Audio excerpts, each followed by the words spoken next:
Дали знаете дека на 22 јули 1947 година е формиран фудбалскиот клуб Вардар, гордоста на Скопје и најтрофејниот клуб во Македонија.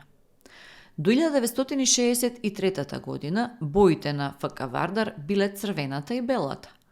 но по катастрофалниот земјотрес во 1963 година белата боја е заменета со црната, во сеќавање на загинатите од разурнувачкиот земјотрес.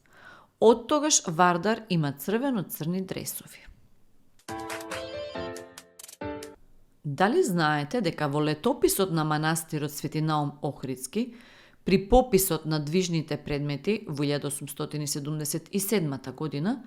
е запишано дека во големиот железен ковчег, што се наоѓал во припратата на црквата, биле чувани следните реликвии: сребрена кутија за Евхаристија и кутија со моштите на Свети Матрона, сребрена кутија со моштите на Свети Кирик и Јулита,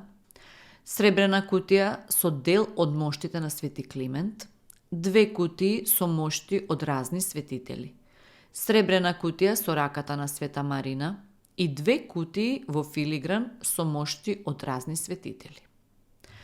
Некои од овие кутии, кивоти, заедно со поголемиот број на други раритетни црковни предмети и ракописи од црквата Богородица Перивлепта и од други охридски цркви и куќи, во текот на Првата светска војна биле одземени на привремено чување и однесени во Бугарија. Денес се депонирани и се составен дел од колекциите на Националниот историски музеј и Археолошкиот музеј во Софија.